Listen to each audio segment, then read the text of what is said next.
guys, welcome back to my channel. So this is the first video of 2023. Woohoo! Because I didn't do currently ink. But then as I'm sitting down to film this, I'm realizing that technically speaking, this is kind of sort of my currently ink for January, because these are the pens I've been using, but I digress. So the reality is I wanted to film a video on the inks, right? So there you go. First things first, I wanted to say I am going on a no buy, which I think will be therapeutic. I think I'm self-aware enough to know that I've been buying a lot of stuff lately, and it's not just pen related. It's like, you know, makeup and skincare, and so I'm not gonna buy anymore. I'm not buying anymore for at least another 6 months.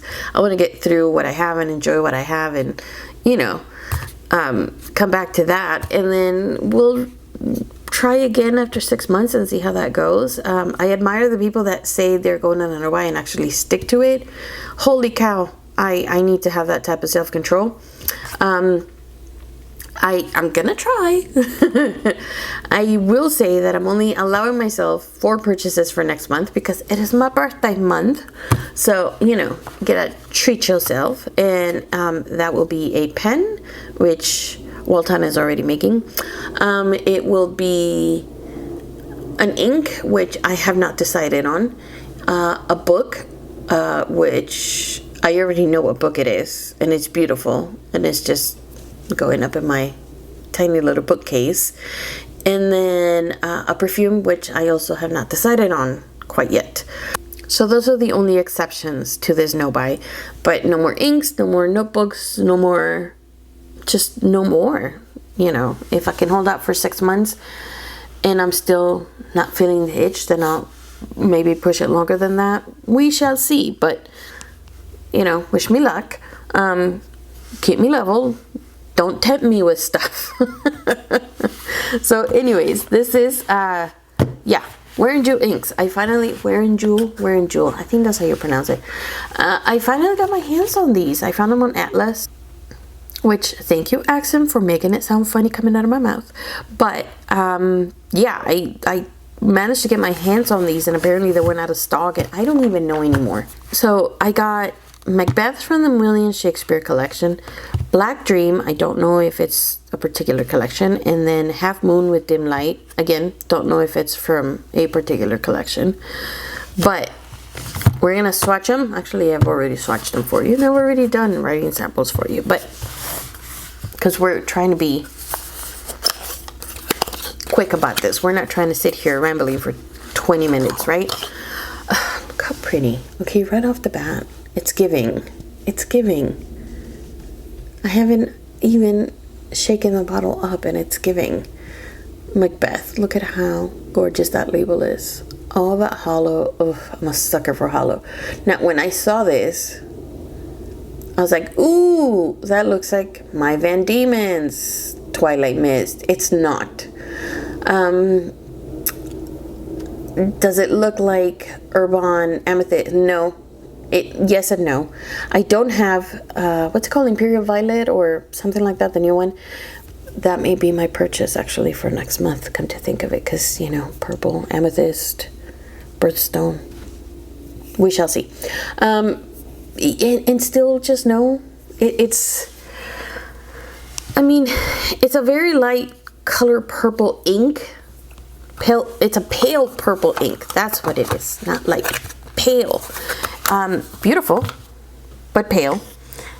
And I have my Opus 88 Halo inked with it. This is a medium nib. Now, I haven't had any issues with clogging or hard starts or anything like that. However, I do think that had this been a broad or a stub nib, it would have been better. For this particular ink, at least. So, there's that. This is Black Dream. This one is kind of hard to catch on film, I think. I mean, these labels, they're beautiful. It's kind of, I think you can kind of see it there. It's like a pinkish, it's like a reddish, kind of magenta sort of color. this is an interesting ink. It's like a blue black. It, like when it shades blue. When it's going down, it looks black. But then that doesn't come off as shimmer. It comes off as like a sheen. It's very interesting. I do like it. I actually really, really do like it. And I have my Turnt Pen Company At the Edge of Autumn inked with it. This is a 0.6 stub nib. Again, no clogging, no hard starts, nothing. And then lastly, I have Half Moon with Dim Light. This one, oh, I love this one. In the bottle, it's gorgeous. So, again with the hollow label. And I'm kind of hoping my camera can capture this. This lighting is kind of shitty. Yeah, can't really see it, but the shimmer. And it kind of gets a little teal, a little pinkish. It's so pretty. Oh, goodness. Okay, loud car. That was unnecessary. I'm a little all over the place today because I didn't get a lot of sleep because I got woken up by 2 earthquakes at 2 in the morning. I know. The perks of living where I live, right?